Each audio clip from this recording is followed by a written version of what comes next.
G'day everyone, I'm Smokescreen and welcome back to another video. This is another FIA Nations Cup combination. It is Nurburgring GP, so the short little GP circuit, not the Nordschleife, obviously, if you had a look at the map. But we're in Group 4. It was really a tale of two cars. There were two dominant cars here. The Alfa Romeo, which is what I'm driving, and the Megane Trophy. There are other cars being used, but these are the two main cars that will be used in top split. But, going off previous experience, my qualifying session, instead of, I didn't even bother trying to get slipstream, I just completely waited for a massive gap. And you see up on the mini-map on the top right corner of the screen, I've got a massive gap to the rest of the field. But this is my qualifying lap, so we'll go through it at this point. Coming into turn 1, braking just after the end of the concrete, on the left-hand side into Yokohama S, Then we're going to come up through the Mercedes Arena section over to the right-hand side, get a nice late apex, through turn 2, onto the power nice and early, and then have a look at the green on the right-hand side, braking about a car length before and turning straight into turn 3. Really overslow the car through there, and then track limits here. You can run out onto the little bit of tarmac from the alternate version of the track. You can run wide there, and then coming into turn 5, 4th gear through here on the power nice and early into turn 6, braking just on the end of the curb on the left hand side, and to the power nice and early, using all that curb on the exit. Don't touch the gravel, however, this car does not handle the gravel that well. Coming down towards Dunlop, braking just after the start of the white curb on the left-hand side of the circuit, 3rd gear through here, slow it nice on the apex, and then just as the car begins to tend towards the curb on the inside, very aggressively on the power, brings the car nicely up the hill towards turn 8 and 9, Michael Schumacher S here. Easily flat out in this car, pretty much any Group 4 car, very easily flat out, and then coming into Radeon curve, where do we brake? Just before the 100 metre board into 4th gear for here. Nice and patient on the throttle, you don't want to end up too wide as the next corner is a right-hander. You want to be on the left-hand side of the track for the entry. That was Bilstein curve, turn 11, right before the back straight, which is essentially two straights, split up by this corner here, turn 12, also known as Advenbogen. But this chicane here can really make or break your lap, and we're going to see what happens in my case here, braking on the 100 metre board, and well, you saw that there, the rear of the car completely leapt up over that curb. I mean, you're already taking a very aggressive line through there, and for anyone who's about to say you were going to cut the corner, that's the track limit. Not my fault. I was just doing what the game allows, and pretty much if you don't take the track limit, you're going to be about 8/10 off, and we don't want to do that. But we come across the line with the 204.1, which isn't great, but we of course did have enough time to go for a second lap, so that's indeed what I did. We're going to see coming through here, coming into turn 6, I brake a little bit too late, and I'm on the power way too early. The car just completely understeers off the gravel. I was obviously trying to compensate too much, but we ended up binning it into the wall. So my qualifying was stuck at a 204.1, which of course could be worse, but we start the race on medium tyres. We have to use the medium and hard tyres in this combination. I start the race on the medium, not quite close enough to the front to get the gains out of the soft. But as always, with the FIA races, let's enjoy the intro.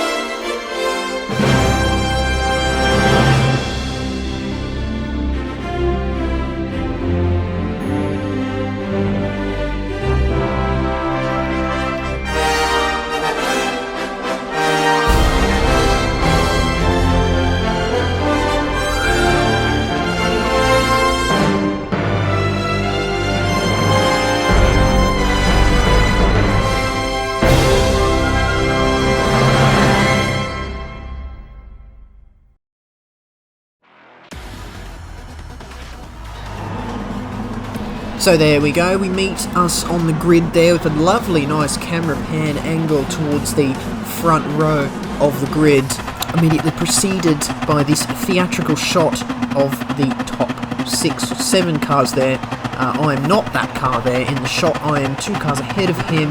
Here I am in my Alfa Romeo 4C in Group 4 here. Standing start, so this is interesting, you don't see this too often.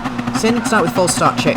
So we have to look at the lights, and I release the handbrake just after the lights. Get a nice good launch. That Porsche on the left hand side, absolutely amazing launch. Nice launch from the Porsche there, but come into turn 1. We of course know how chaotic this turn 1's going to be. We saw how sharp it was in qualifying. Take it nice and tentative down into here. Manpack flies into the other guy a bit, and there was 2 cars sideways through there up into 5th. What a lovely gain. Coming through turn 2, we're 3 abreast here at this point. Just trying to get off the side of Manpack there, but I had another car on my inside, and somehow I get a 1-second penalty, and honestly, I think I completely wiped that guy out. He kind of went for the move a bit late and got caught on my front end, but I think that was kind of my fault. But 1-second penalty out of that. We're up into 4th. One of the guys behind, got a 2-second penalty. We're both going to serve that coming out of turn 6 here at Nurburgring GP. But you may have thought, wow, that start, kind of went well, but the penalty, of course, did not go well at all. I just show my indicator to tell people to go to my right because I'm on the wrong side of the circuit to serve the penalty. But we go back down into 7th, 8th, soon to be, as we have another Megane Trophy. Going up the inside, I've got another car following him through, a Porsche. I nearly said Peugeot, definitely not a Peugeot. That is a Porsche Cayman coming through. We're down into 9th. Remember we started 12th, so I guess up into 9th at this point, it could be a lot worse. Now, the strategy for this race, starting on medium tyres, we're going to go for a pit stop, don't quite remember, about halfway through, I suppose, onto the soft tyres. We want to be in clean air for that soft tyre run. See, if I was on soft tyres now, all the gains I'd be making from being on those softer tyres would be completely negated by being stuck in traffic. So, we've also got a heavier car thanks to the fuel. Fuel is not a problem in this race, but it still does have weight, so we want to be on those tyres later, especially if you start near the back of the pack. Coming through the chicane, you see everyone taking that very questionable line, but the track limit through there, you can have, 2 tyres on the red and white, and your other 2 tyres beyond the curb, towards the inside of the corner. Look behind, we got a Toyota 86 with a very familiar livery on it. We'll see it shortly. Yo Rocket does end up making that move. Does end up making a move on me. Spoiler alert. Should have said that before I said it, but I guess you're watching the video anyway, so it doesn't matter. Coming into turn 1, I think that move is going to happen here. It does. He comes into the apex nicely. There we go. The Rothmans Toyota. Where have we seen that one before? Hint, hint. It's the livery currently on my Toyota 86 in Route 4. But anyway, move on. Mercedes Arena. It's a bit of a weird section. I don't really like this section. It feels way too slow. There's like 1, 2, 3, 4 slow corners, one after the other. Another hairpin down the bottom of the track. Very slow chicane, and another hairpin at this track. So this track, I think it's a good track for racing, but as far as the track itself, I actually don't think it's that great, to be honest. There's just too many extremely slow corners, and I'm more of a fast corner kind of guy. I much prefer fast change of direction. Like Michael Schumacher S here is great. I love that.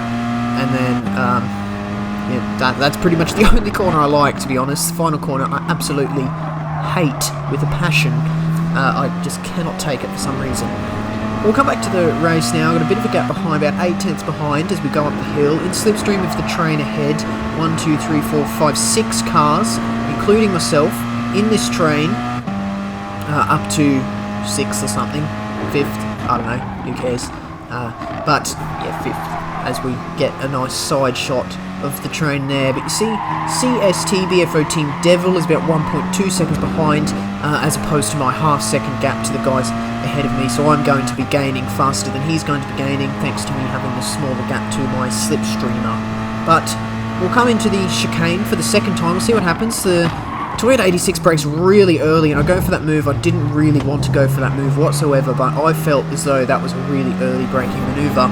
But nevertheless, we get through there okay. And actually, I think that Rosmo 13 guy has gone into the pits quite early, so now that I've seen that, I'm pretty sure I did 3 laps on the medium and then 7 on soft, which is fine. Soft tyres do last quite a while, but of course you do need to be on those medium tyres for at least 1 lap as per tyre requirements. But coming into turn 1 now, let's see, Yo Rocket takes a nice entry line, a bit wide on the exit, and you see he's much narrower for turn 2, which I feel like put you at a more of a disadvantage compared to taking the speed into turn 1. You can run quite wide on the exit of turn 2, and then nice and really, really slow through here. You see how slow I was on that apex. Still 3rd gear, however, in this car, but coming out of the Mercedes Arena section, still got a nice gap behind, about 1 second, about half a second ahead once again to Yo Rocket, coming through turn 5. and accelerating, short burst of acceleration, braking into turn 6. We've actually caught up a nice bit of ground there. So the Alfa Romeo, it's a good car. I don't drive it that much, but it is my occasional dark horse of Group 4. I used it, of course, in my Goodwood Group 4 Daily Race C video quite a while ago. It was like 10 months ago or something. I think that was the last time I used this car. And then when I saw this combination, there's a guy on Twitter I follow, Mr. MCA. He details extremely well the strategies for the FIA races, you know, Nations Cup, Manufacturers Cup, and the Super Cup, which I haven't participated in yet, but we'll see how we go with that one. But he will outlay any possible strategy that is valid. He will also outlay the appropriate best OP cars for the combination. And when I saw that, it was this car and the Megane Trophy. Both cars are very gentle on tyres, not very good in a straight line whatsoever. So the Toyota 86 and the Porsche Cayman, they're both not known for their speed, but they will probably outrun us down the straight, us in the two cars there. Pit entry, nearly completely spin it, but luckily I register as entering the pit lane before I complete my pirouette on my worn medium tyres. But yeah, we do come in at the end of lap 3, so I think you can do 2 to 4 laps on your medium, rest on soft. You want to maximise that soft tyre stint, and that is really why we use these two particular cars, the Megane Trophy and the Alfa Romeo. Is you want a car that's gentle on tyres to be able to maximise that soft tyre stint. And even though you're not that great down the straight, this track is more about the corners. You see there are plenty of corners, and Sector 1 is basically 5 consecutive corners basically. But we'll come back to the action now. We come out of the pits, we've done our 1 of 1 stop, we're in 13th and we've got 2 cars immediately ahead, so we can begin to see just how my strategy sort of played out and why this race was kind of good enough for me to not do another one. I only did the one race of this combination, of course. But a couple more people in the pits, in the slipstream of Rosmo 13 ahead, and we are in 11th already, so we're on lap 5, so 4 complete laps into the race, 6 full laps to go, in this particular race here, of course. But we are in 11th, so we've already gained 2 positions, and any further positions we gain from here to the end of the race is a legitimate gain for, you know, finishing position, because my pit stop's done. We don't have to worry about fuel, it's just the tyres. If I can look after my tyres, which the Alfa Romeo kind of does without even needing to alter the way you drive, you know, we can begin to see just how the strategy for me played out and, you know, allowed me to get a desirable result. But we've got 2 cars immediately ahead, Rosmo and Matt Yogi, both of which we have raced previously, respectively, in the Megane Trophy and the Porsche Cayman. So Rosmo, of course, in a favourably selected car, you know, one of the desired cars, and then Matt Yogi gone for a bit of a different choice in the Porsche, but not that important in some of the lower splits we're racing in here, not quite, probably third. I've since been informed that I have occasionally put myself in second split. How's that? Honestly, I did not expect that, because my driver rating is at about 40,000. It's not that good, to be honest. I could probably get it up to 50, which is kind of fine, but 40,000 is not that high. But somehow I've managed to get myself in second split. Not in this race, but I've been told I have raced second split drivers in second split, which is, I don't know how I managed that. This is probably third or fourth or something. But you see, they've got caught, or the 2 drivers up ahead have got caught in a little bit of a battle between themselves, and I've managed to catch up that gap. Rosmo goes for the move on the Porsche, and I follow him through a little bit of contact on the apex of turn 14, the second part of that VDOL chicane. And I managed to get that move up, a little bit of a heavy-handed move, but Matt Yogi, was offline, and he was going into the pits, as it turns out. So, I don't know, bit of a funny one. You know, I kind of didn't really mean to go for it. It was just an opportunity, and I felt like I was far enough ahead to be able to continue with my position rather than give it back to him. But this is where the race kind of gets interesting. I've got 2 Megane Trophies quite close. Evil One is on a brand new set of tyres, I assume probably soft tyres, as Rosmo went in quite early. So his tyres, whatever he's on, is going to be quite worn at this point. You see how wide he runs through turn 3. He's got the inside of turn 4, of course, so he's got to be able to defend this position in this particular instance, but we're going to keep an eye on that. So Rosmo, we know, or that particular instance, he didn't quite take the correct line through turn 3, turns 2 and 3, so we're going to keep an eye on that, and that is how you really kind of craft your overtakes. You study your opponents, and go for moves where they're at points on the track where they are weak if the opportunity arose and you're close enough. I think that's what some people don't quite understand. You don't want to lunge every corner, you don't want to go for every single even minuscule grain of salt move that could possibly occur, because that is how you're going to, end up with accidents, losing time, penalties, as the move isn't really going to be quite on. But we're going to see in this video here that I have identified Rosmo's not quite so strong through the first sector. So as long as we're as long as we're close, we might be able to get away past through there, and that is the type of overtake you want to go for.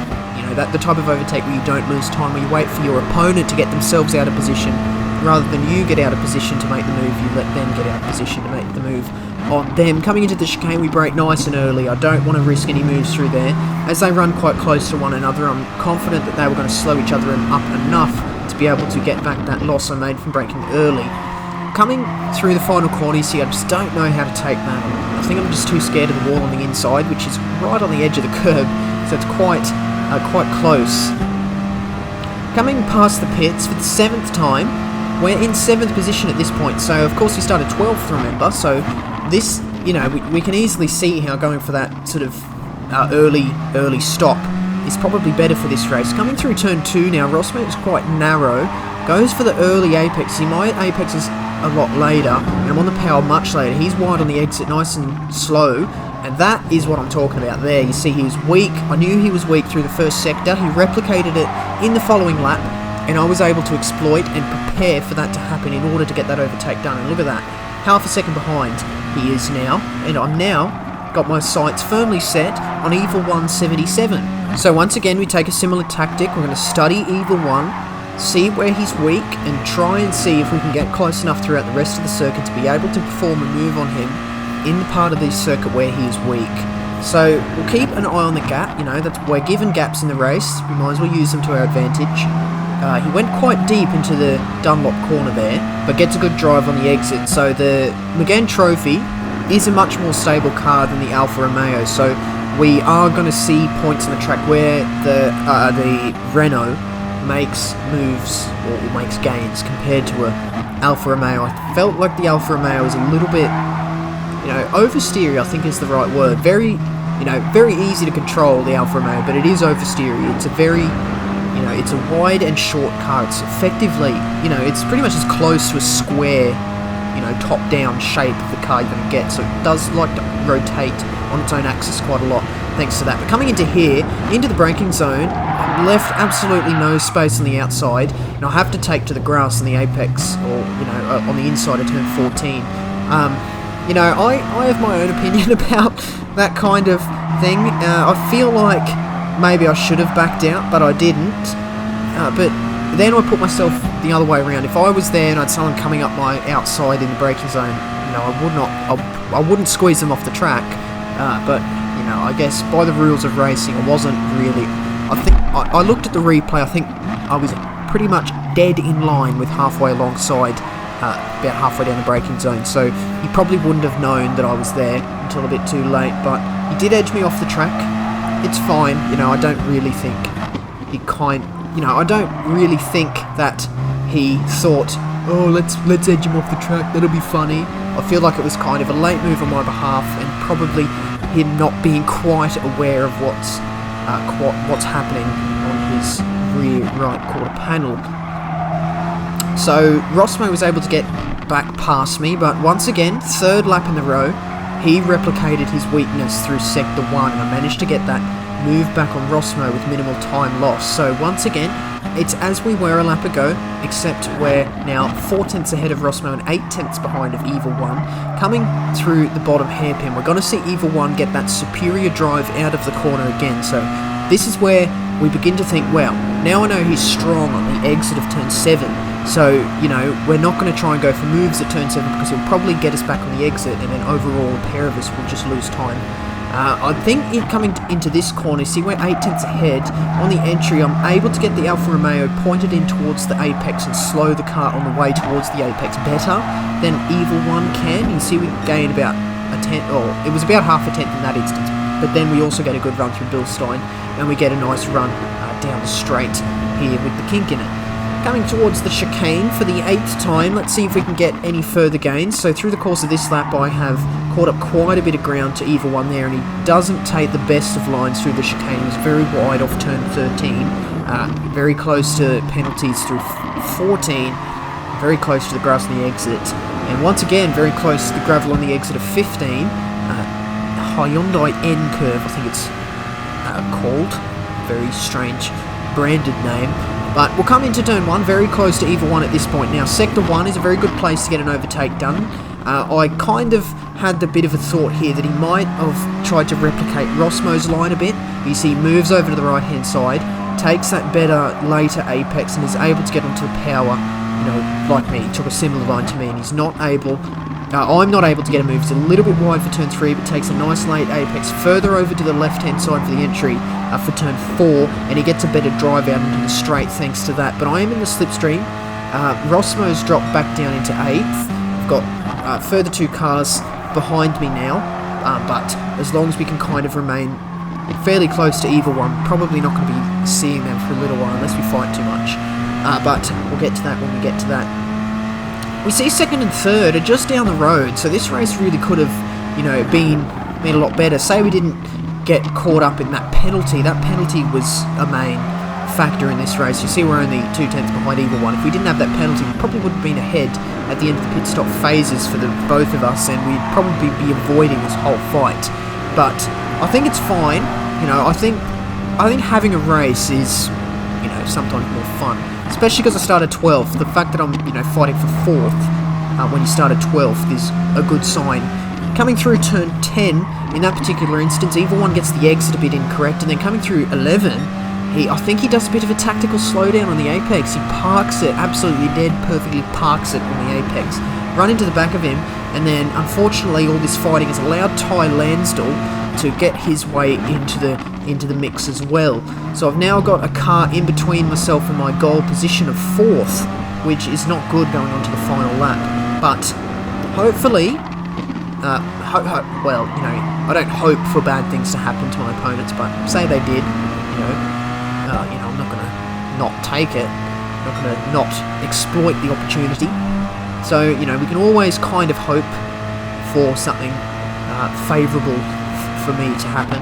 But we'll come into turn 1. You see we've actually caught up quite a lot of ground. Turn 3? Position 3, 3rd place, was only just around the corner of turn 1 as we entered the braking zone for that corner as well. But Ty Lansdell has taken that nice line through turn 2 and 3. Hopefully he can get that stopped in time. He's a little bit wide off the apex. I'm very close to that apex at turn 3 in 2nd gear in that instance. Obviously looking to get a good drive out of turn 4, and I have done that. I was on the power nice and early, flat out, pretty much all throughout turn 4. I'm able to get a good drive down the straight, but I think those Meganes are able to get that better grip and launch out of the corner thanks to that all of that extra aero. I mean, you can see the aero. They've got, you know, vented fenders, a big wing up or over the roof of the car. You know, obviously a very planted car. The straights is where it really falls back, but so does the Alfa Romeo. That's why we're not seeing gains. From that way, Evil One slides very deep into turn 7. I think he's done that previously, but once again gets that nice drive on the exit. He's very good on the exit of that corner there. Coming through Michael Schumacher S now, flat out through here, so we can just hope for slipstream at this particular point. We know he's a little bit weak coming into turn 10, Evil One, so let's see if that allows for a little bit of an incident to occur through there. Ty Lansdell and myself take quite similar lines. Evil One's quite slow in the exit. I look up the inside, but I'm going through abreast through here, probably not the best of ideas, and Ty Lansdell was just on my outside, so I wasn't quite able to take that nice racing line that I had hoped for. Got Team Devil behind. He tries to go for the move, but ends up driving into the back of me, obviously deciding to pull out a little bit too late. Coming into the chicane for the final time, either one grazes the grass in the entry, takes that awkward slow line throughout the second apex. There's a little bit of contact between the two Meganes up ahead, and Ty Lansdell has got himself half a second of penalties. I take a nice bit of a late lunge into the final corner, but it wasn't quite close enough, so as long as I can remain a second behind Ty, I'm going to be able to get that position, as that will round up to 1 second, and as it so does, Ty falls back into 7th with the 1 second penalty. I'm promoted up into 5th. So, wow, that was a good bit of race at the end there, and that's why I kind of thought, I'll leave it there, that's good enough for a video, so why not just leave it. But that was the end of that one. I mean, up into 5th, remember I started 12th, and I got door number 9, see 9 is my car number, up 7 position. I also got the fastest lap as well, that was not mentioned, honourable mention to my fastest lap as well. I didn't quite catch what it was, like a 2:03 or something, who knows. You can rewind and have a look. I'm probably way off. It's probably much slower than that. But that's the end of this one. I do hope you enjoyed. I actually had quite a bit of fun in that race. Like I said, that track is good for racing, not necessarily that good for driving on your own. But, you know, I'm not the one who designed the circuit or the combinations. But that's going to be the end of this one. Do hit that like button if you enjoyed. I would love to hear your thoughts and opinions. You do have a comment section for that, if I recall correctly, and do subscribe if you'd like to see more videos from me. But that's going to be the end of this one today, and that means that is it from me. So once again, I do thank you very much for watching. See you later.